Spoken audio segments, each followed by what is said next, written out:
Today, we are thrilled to welcome Sumera Riaz and Trevor Burnside from the Telarus Cybersecurity team, and Chris Hewitt and Chad Frazier from Netrio. They're going to be talking to us about a topic that I swear I talk to you guys about once a week at least, where people are talking about their strength in the land and their stretch to get really good at the expand, how to cross sell, how to upsell.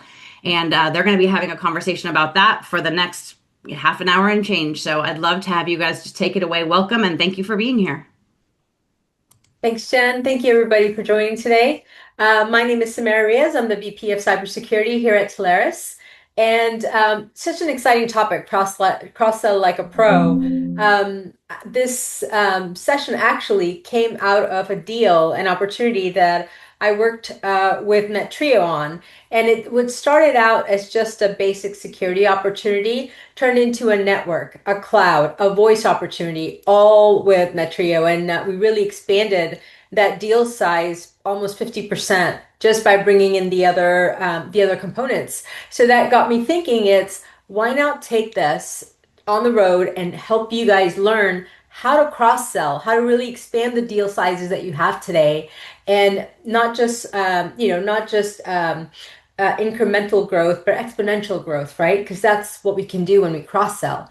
Security is sticky, as you guys know. If you have a security client, if you've sold security before, that client is going to be with you for life, especially as a technology advisor. You guys are vendor agnostic. Integrity is built by design into your business model without even trying. And that's the CISO's love language. So you guys are in the right place at the right time. And today we're going to teach you how to cross sell like a pro. I'm going to hand it off to my friends at Netrio, Chris Hewitt, Chad. Thank you, Samara. Appreciate it. Hey guys, Chris Hewitt here with the trio, VP of Channel.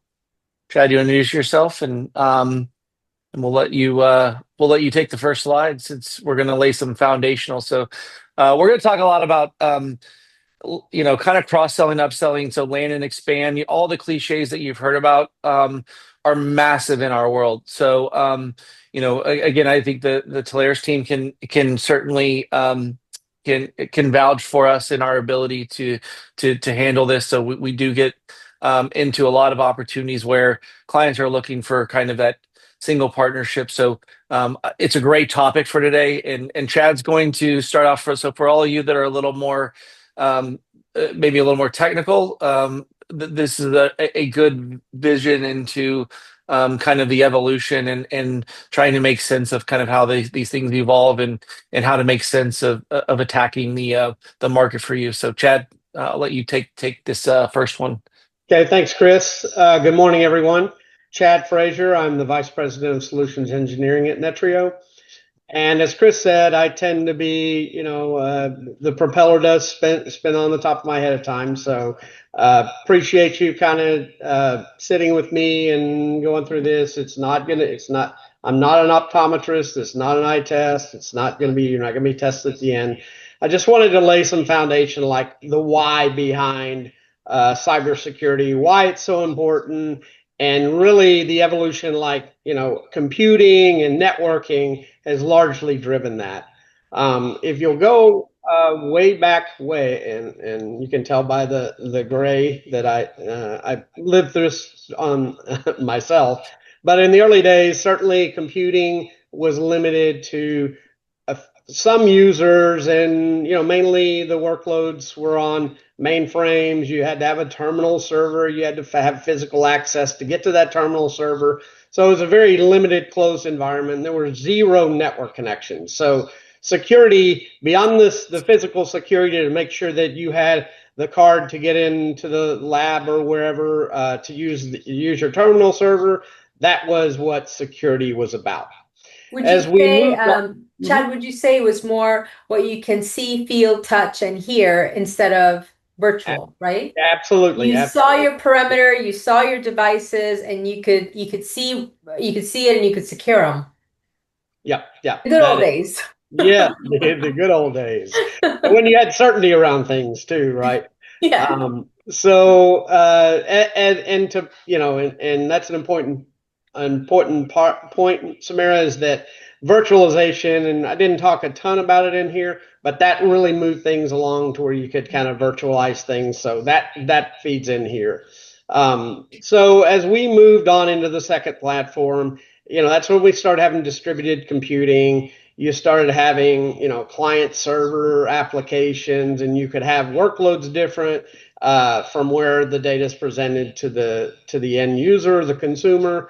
And bear in mind, when I talk about user, that could also be, another service account on a server and things like that. So that's important as we get to the top of this graphic to understand. So with that second platform, that's broadband entering the stage, right? Correct. When always on network, and that skyrocketed the sales and the solutions for security. Absolutely. Absolutely did.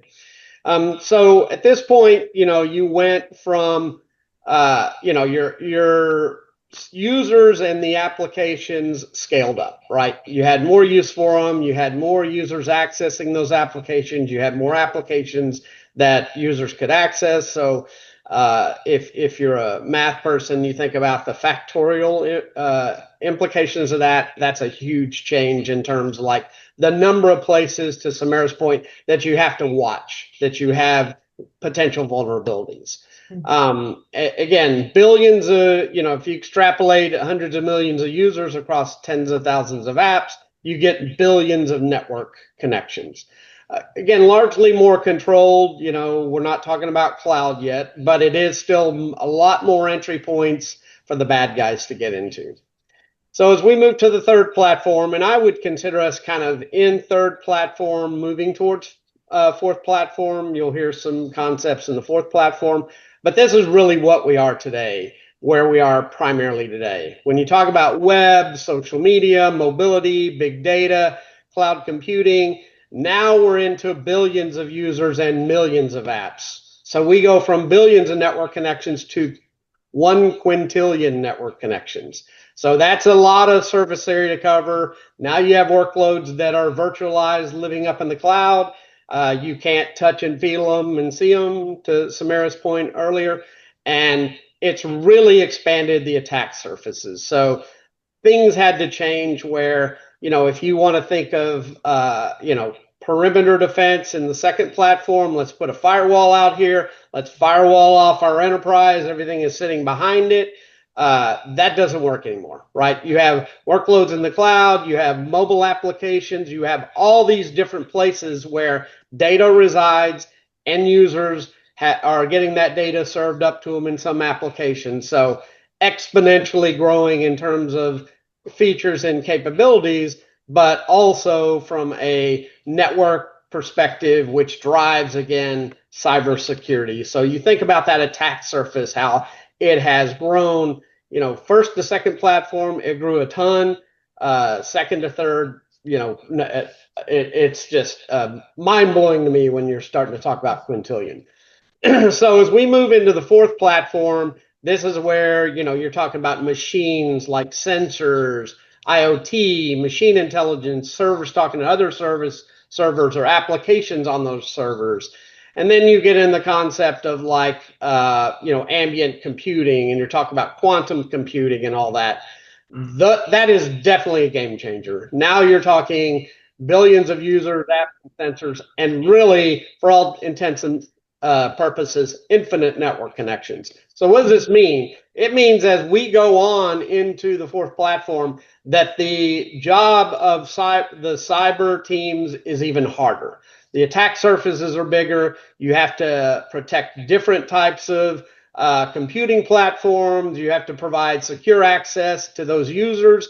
So just trying to paint the palette to understand that this is not something that we've reached steady state on. We're going to continue on that path to, the unlimited, infinite network connections, and we have to give guidance on how you adequately protect those. So, and I love that point. I would like to kind of do a couple of points on why this matters. We just looked at the four layers of computing.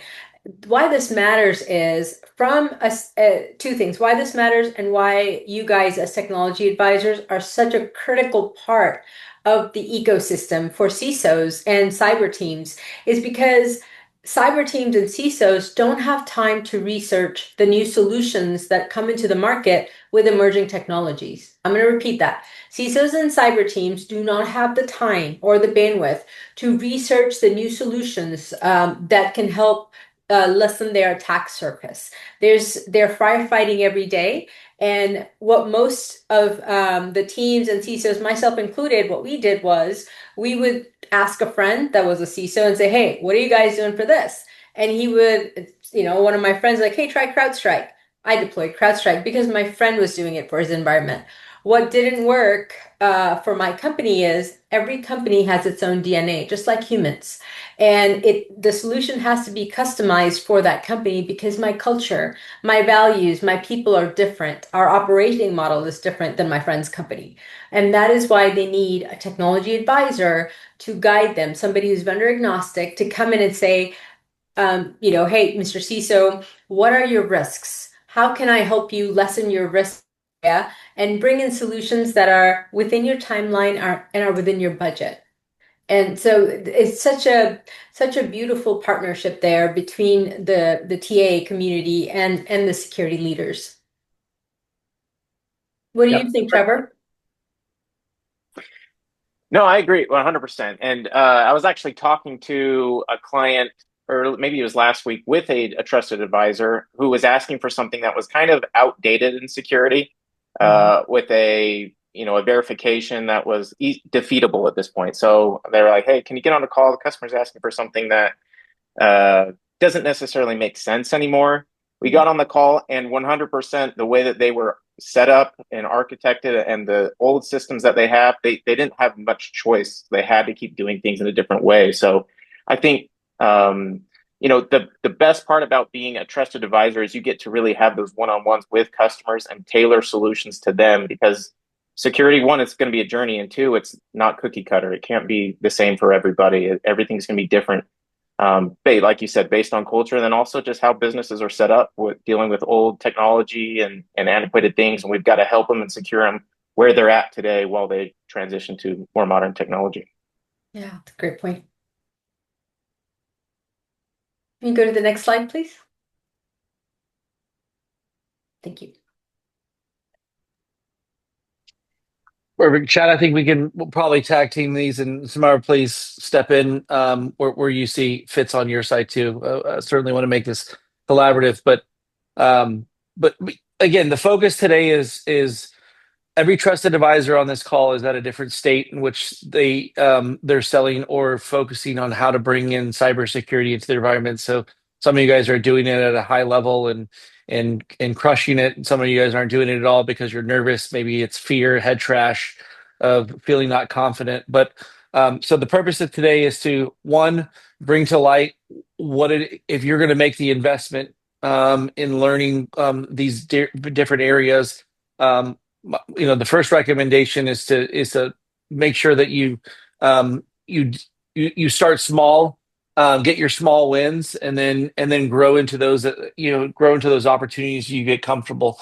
I would also say that again, if you've sold something, there are some simple ways that we can transfer the conversations from, say, network to cyber, or managed services to cyber, or all the above, right? So that's kind of the point of this whole entire presentation today, is we're trying to upsell and cross-sell, right? With a focus on cybersecurity. Like, why is it so important? So we've outlined kind of what we think are 8 of the most important things. And this is really focused on you, the trusted advisor, right? So the first one, cybersecurity is the number one business risk for every client. I think that one's pretty obvious, right? You guys hear all of the different stories out there for the various ransomware attacks, the compromises that have taken place. It's no longer just Target and the HVAC entry and all those kinds of things, right? You're hearing about even these small businesses who used to say, "Oh, well, I'm a small business and nobody really cares about me." Well, that's not true, because these attackers on the other end don't see who it is. They're running port scanners and they're doing stuff. So everybody is vulnerable. And so there's table stakes, right? And so, back in, 2017 when I started, here at Netrio, the budgets were nothing. Nobody was spending money. Everybody wanted to be educated.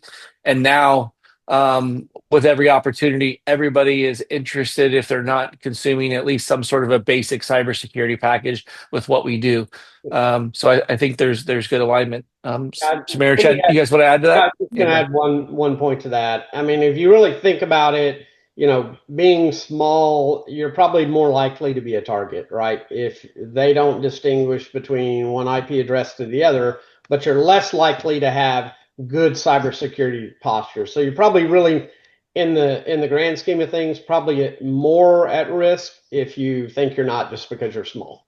Mhm. Yep. And that leads into number two, right? Everything that you're selling touches security, right? So whether it's network or voice, cloud, managed IT, it's all in there. And again, if you're not aligned with, one of the reasons why we're on this call is because obviously we're touching all of these things within our product portfolio. So make sure you're aligning yourself. Use your Telarus resources to make sure you're aligning yourself with suppliers that have the best interest in mind, right? So when there's a cross and the ability to look at these things, I think aligning yourself with the proper resources in your TSD, as well as go out there and try to get to know some suppliers that maybe you haven't used before, so that you can see what this looks like at a bigger scale. So if you're a traditional telecom seller, I had a technology advisor come to me the other day and say, Chris, I'm divorcing telecom and I'm only going to sell MSSPs deals moving forward. Can you help me? And I swear to God, that was an email I got. But it's pretty impactful, right? I think they wanted to tie themselves to something more strategic, and certainly heading down this path and getting a firm understanding of how security can play a role in all these other things. You're looking for mind share, right? And as the technology partner, you want to upsell and cross sell, and so I think these things are big. We can probably go on to the next slide for probably sake of time.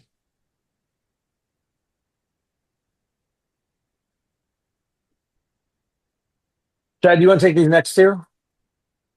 Yeah, I'll be happy to, Chris. So I think, a lot of what we do when we come and talk to customers is really kind of, the scary thing about this type of conversation is you think it's a technology conversation. Reality is it's a business conversation. So if you can come in and just have a plain conversation with the client, kind of understand what their environment looks like, identify kind of high level risk things like if they're, where's their data, how do their users access it, are there any compliance frameworks around that data, that kind of lays out your controls and things like that. But if you really just have an honest conversation with them about that and understand and put yourself in their shoes, then you put yourself on their side, and you're really working in your best interest as opposed to being perceived as trying to sell something. So, as Chris said, the tendrils of cyber are through virtually every piece of the enterprise today. So you are always going to be involved in giving opinions and guidance on what happens because they understand that everything is interconnected. So that will inherently boost your credibility. It will also establish you as that, trusted advisor that you are, right? So you'll have the opportunity to provide input more moving from a tactical logistics into the strategic environment. And then, that's a game changer because they'll come to you for other things, right? Because they always, in the back of their minds, are going to think, oh, well, I probably need to check and see what impact this has on my cybersecurity posture, things like that. So definitely it is not a technology discussion. It's an outcome discussion, a business conversation about what they have today and what's the best way to de-risk their environment.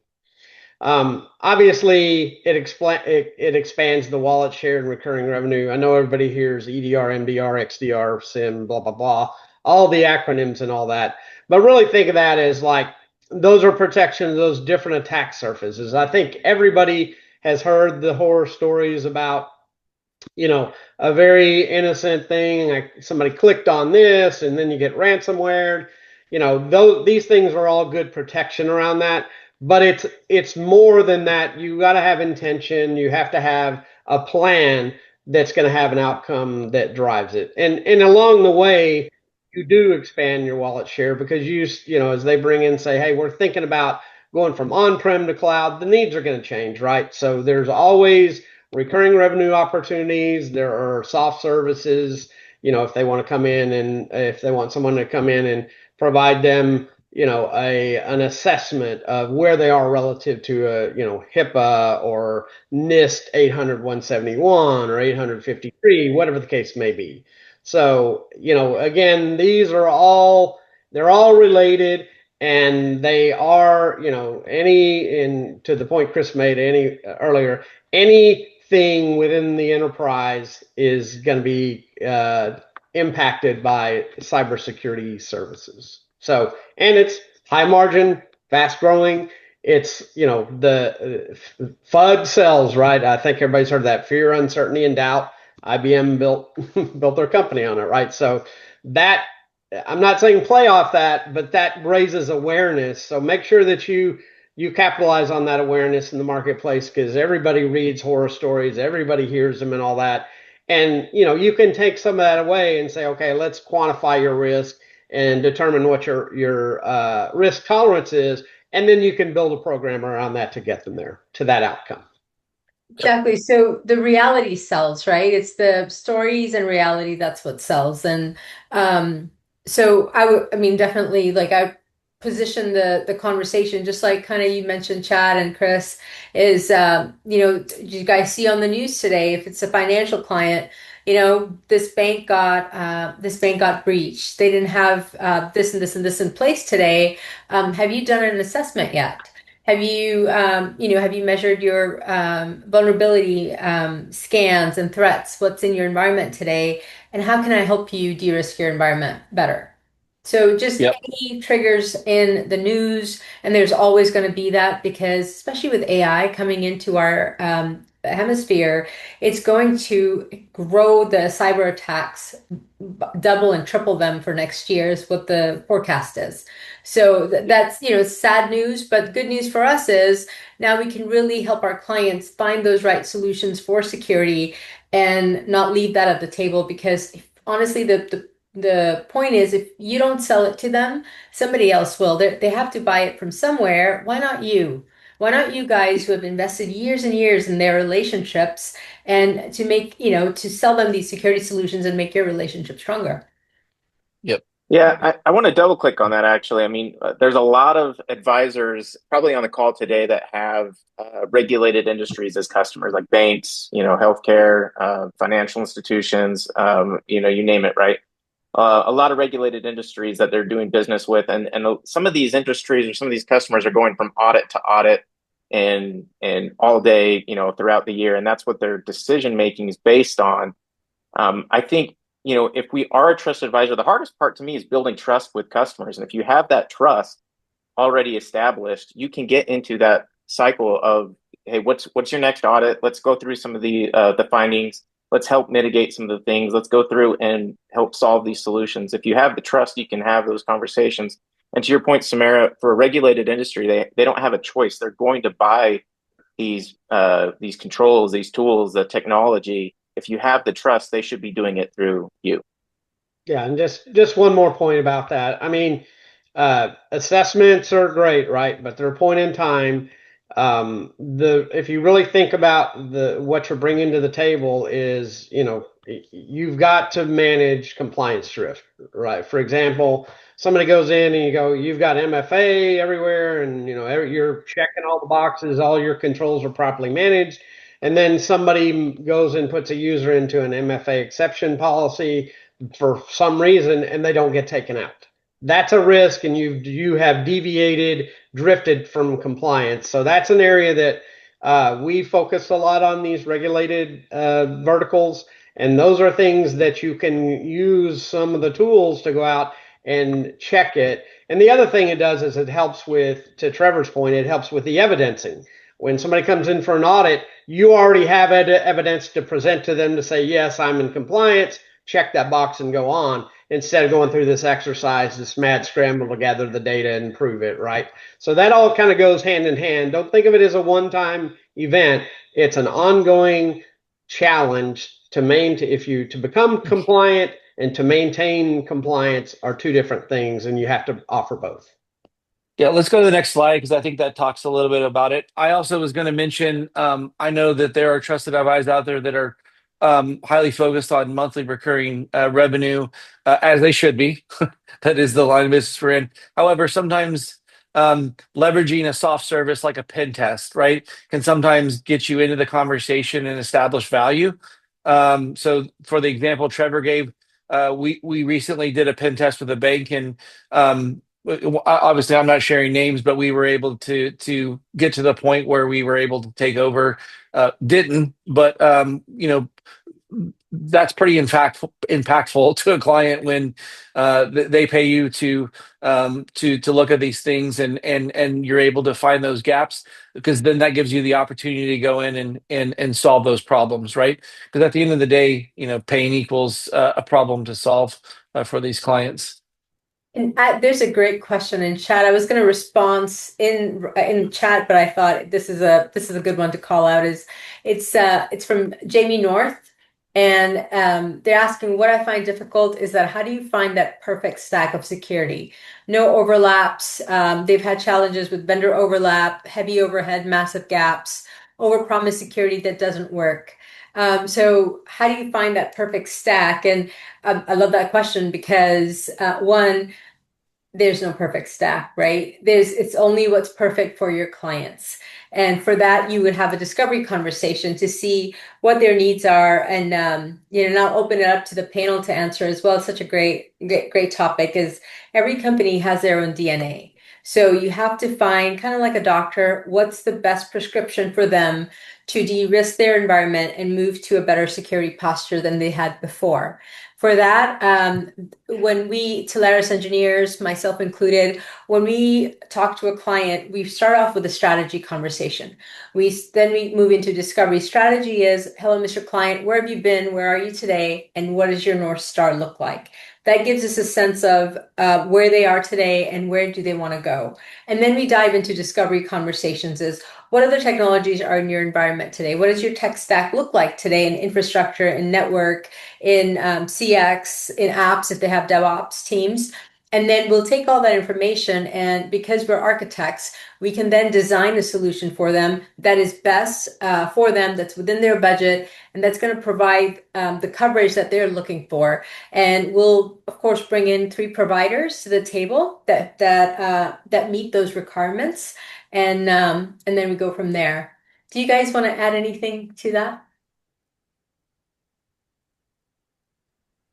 I think you hit it perfectly, Sumera. I mean, the reality is needs of different customers vary because they have different environments.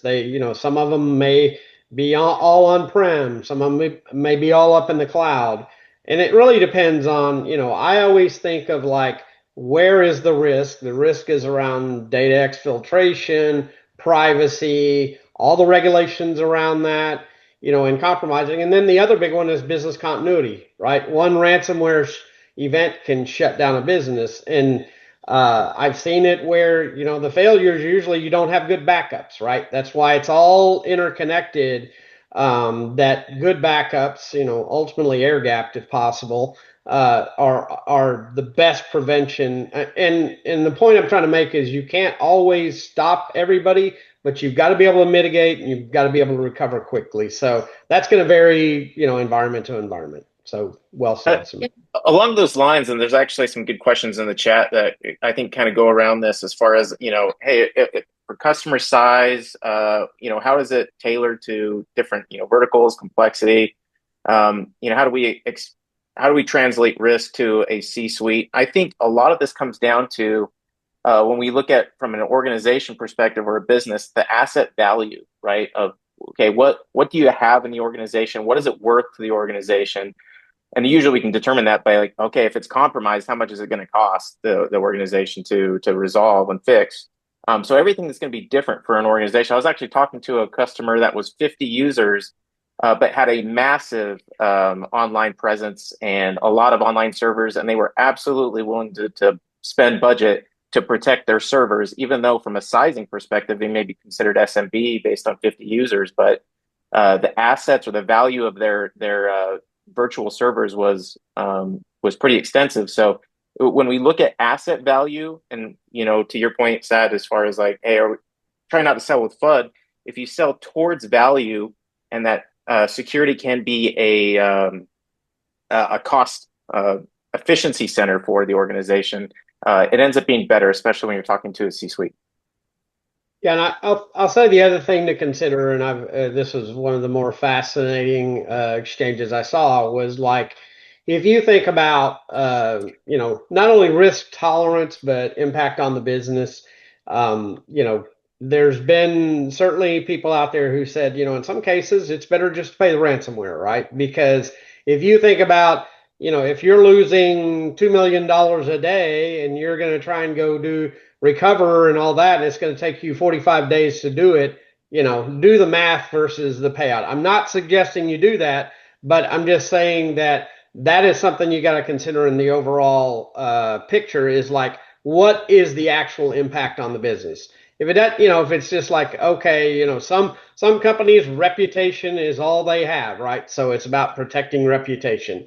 That's usually will be propagated from the C-suite down, right? So the things that are important to them about business continuity, so we can keep generating income and profit every day, and calculate that out, or our reputation. So that really gives you guidance, like on how you put that together and how you present it to them. But it starts with, again, a good discovery business conversation to say what's important to them, how do they measure it, and that in turn will you'll arrive at what their risk tolerance is. Yeah, that's a great point. Hey, Sumera, how much time? How are we on time? Because I want to make sure to get some of these questions, and I want to Yep, make sure we finish up. How much time do we have left? we've got about 10 minutes left. Okay, perfect. Let's go ahead and go to the next slide. I think this one's pretty obvious. If your cybersecurity is going to drive you into larger opportunities, right? So, again, everybody's journey is a little bit different. You have to start somewhere. Are you going to start cybersecurity and then all of a sudden, magically, in 1 month, you're going to just start entering into these large enterprise opportunities? No, I mean, there's things that go along with this, right? But start with your target market. Start with what you know, and start those conversations simply. So I know one of the questions was, how do we simply start some of these conversations, right? So actually, if you go to the next slide, um, um, I like to do this again. Chad and I are on prospective client calls. With these guys, right? We're working opportunities with the technology advisors. You know, probably 3 to 6 times a day, right? We're kind of working through these things, and so I like to keep things very simple because I want to get the person on the other end talking, right? And so for me, I mean, these are two really, really simple, and you might be like, duh, obvious, but what we're trying to do here is pose a question in a way that you can get somebody to open up and pour out, right? We're trying to get someone on the other end to pour out. Doesn't really matter who you are. So I will generally ask, like, how do you handle IT network and security support? Again, being that we are an MSP and an MSSP, we're looking for it on all three fronts, right? So that is a core. Those are core services and a core pillar for us, right? So we're going to ask them, how are you doing that today, and how's it going, right? So I leave it very open ended, right? Typical answers, right? Um, man, you know what? I've got this internal team, but I hired I hired these two people and paid them a lot of money, and then they got poached and somebody stole them from me, and I have to rehire and retrain and do it all over again, and I'm struggling. I don't have an area of, I'm missing areas of expertise that I need, and I can't figure out how to do that with my internal team, right? So they'll go through all of those things. So when you ask the question, they're going to pour out on you, and make sure that you've got a note taker or you take really good notes, because they're going to give you all the answers to the test, right? They're going to tell you where all their problems are, their pain points are. People want, if they think that you're listening and that you care, they're going to pour out on you, and they're going to give you this information by asking open-ended questions, right? So the prospective clients are going to do that.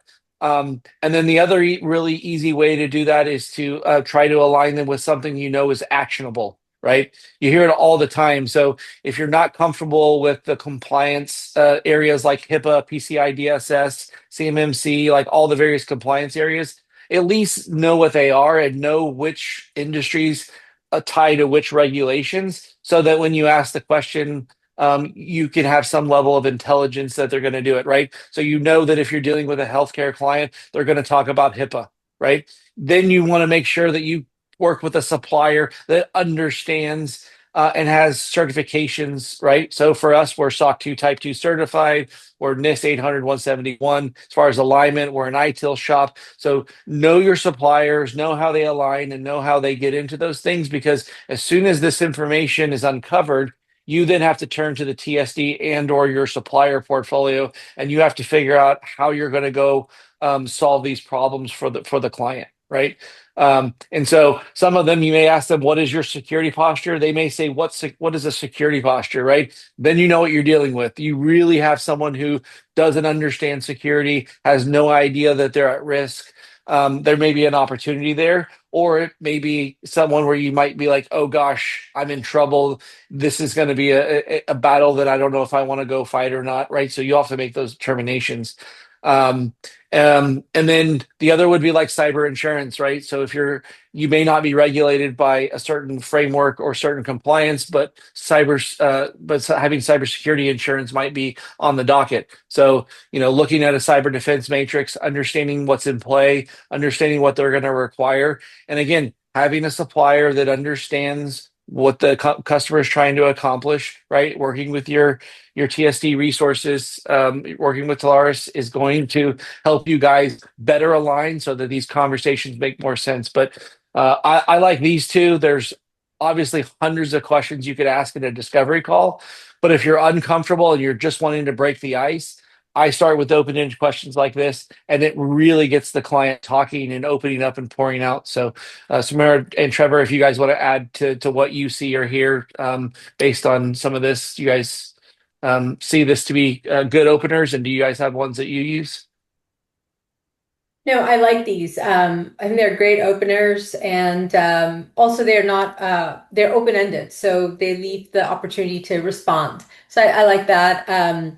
There's some just pivoting here a little bit. I know we're on time, but there's a couple of questions in chat that are just amazing. So I just wanted to take a minute to answer that. One was around multi-vendors. So Wes was asking if a multi-vendor is okay to have in an environment, right?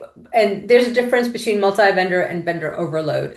Multi-vendor is a great strategy for CISOs because that gives us a defense in depth posture. So instead of putting all our eggs in one basket, we can bring in the best of breed, the best of suite on technology out there and deploy it in our own environment, which is, a lot of folks do that, right? The problem comes in is where, as a CISO, my team may not be trained or be able to understand the new technology that I have deployed. Therefore, the need for an MSSP with an extension of bench becomes critical to my company's success in deploying security solutions. And that's where your MRR comes in, is when you are elevating the deals from a license only model to selling managed services.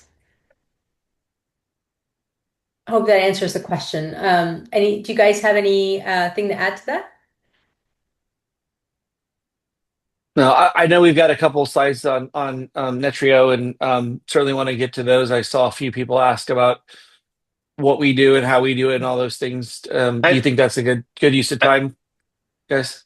Real quick, I did want to answer one of the questions. I think that kind of Okay. leads into that. If someone says, "Hey, I'm working with a company that already has an MSP, MSSP engaged. Like, am I shut out?" Right? And I think you mentioned this earlier, Chris, on an opportunity that oftentimes we start there with like, okay, well, does your regulation or your compliance require an annual pen test? If so, you should probably be doing that by a third party that doesn't have any conflict of interest, right? You don't want to use an MSSP that you already have to test against their own controls because there's conflict of interest there. The fox guarding the hen house. There's people that say that that's kind of outdated, thought. But I'd still say if you're getting a pen test, you should be rotating who's doing that every year, so you're getting different findings. Not every pen test is the same. So start there, and that can be a toe into the gap or toe into that customer of, hey, maybe that MSP isn't doing exactly everything that you could be getting. Go back to that outcome conversation of what's the outcome that you want from an MSP or an MSSP, and are you getting that expectation and that outcome? And if you're not, it's time for a due diligence process, and we can help there. Yeah, and Trevor, just to add on to that, a pen test is not a pen test is not a pen test. I mean, a lot of people, they say pen test, it's a vulnerability scan, or it could be an automated pen test. There is no substitute for an adversarial manual pen test. We do have an example where we came in behind somebody who had annual pen tests, and within hours we owned the environment. Right, so their pen test didn't turn up anything, but we literally owned AD everything within a couple hours. So just that's a word of wisdom that it never hurts to have third party check. I agree with Trevor. It's best practice. So that does get you in and it gets you into discussions, and there's obviously, there's a lot of differences in terms of MSPs, MSSPs, and all that, and they may not have the capabilities. There may be gaps there as well. So definitely good points, Trevor. There's one question. I think we're done with the content. We're going to move into the Q&A part of our training today, and I have got a question from Robert Karske to Netrio. How do you define your ideal customer profile today? I think the question was, how do you define your ideal profile? Yeah. So for us in particular, we focus on the mid-market small enterprise, so that's 200 to 5,000 employees. And then our value proposition tends to be when there's consolidation of solutions. So if you're looking for more of the one back to Pat, right? So if you're looking for, if the client's looking to build a quote unquote partnership with a supplier, from a more holistic view, we tend to win the most. So we're one of the very few in the portfolio that is not only an MSP and an MSSP, but we have connectivity aggregation, voice, app dev, professional services, smart hands, right? So there's a lot of opportunities where we might be hitting 6 different practice areas in a single opportunity, right? So we compete in network as a service, we compete in service desks, security services, the ability to consolidate those, put those on a single bill. There's a lot of value proposition that goes there, and then we complement that with our unified Netrio Now platform. So being able to give the customer a single pane of glass to log into, to see all their tickets, all their dashboarding, KPIs, analytics. We've got generative AI built into our platform, so that we're looking for sentiment, we're looking for efficiencies within ourself to be able to do that. And then there's a massive human capital overlay for what we do, from success managers to strategic advisors that come as part of the offering, so we can really lean into things that are strategic and tactical, while handling that from a service delivery perspective and using our service delivery lead. So I would say those are the big massive differentiators for us, is being able to target clients that have a lot of problems in a lot of different areas, or they're looking for, again, to try to consolidate those relationships into 1 or 2 suppliers. We typically win a lot in those particular environments. There's a couple of questions in here about There was one a while back, actually, Chris, that was about how would you do you have an example of a gripping email subject line that you might use to get someone's attention if you were talking about your solutions? Oh gosh. That's a hard one. I put you on the spot. Oh my gosh, yeah, put me on the spot. A gripping one. Again, I like to back to the simple questions. Try to find. It doesn't necessarily have to be about a technology or a technology thing. Try to focus a tagline that focus on is on a business outcome because Hmm. ultimately that's what you're trying to get to, right? Technology is just all the things we do are just enablers to get to a business outcome, right? So things like I always try to align myself with. I always use the whiteboard analogy. If you go into someone's office, they usually have their top 10 objectives of whatever they are, no matter what their department is, they have them listed on their board, right? So you're trying to find out what those are. But at the end of the day, you want to know every company has top three business objectives.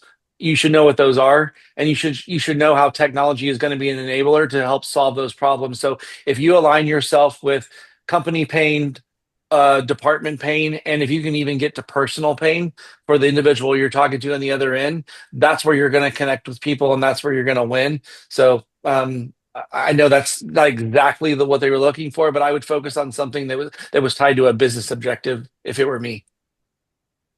Makes great sense. We're getting Um, a go-to-market question about direct sales versus y- channel y- focus. yeah, so we are as we acquire, we do have a handful of direct sales that make up our division, but we're about 80% channel. And we do have some direct sellers within our given markets. But the primary focus of our budget and our resources and our the things that we do are all are tied to the TSD community, and that's not changing.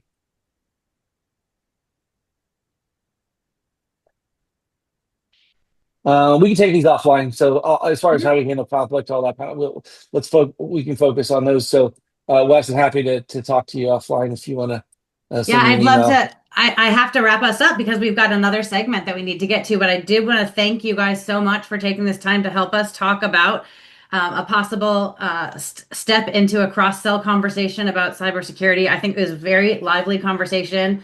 Really, there were lots of questions, and you guys were right on point. Thank you so much for being here, Netrio, and thanks, Sumera and Trevor, for leading us through the conversation. Thank you, Thanks guys. for having Yeah, thanks for having us. Appreciate it.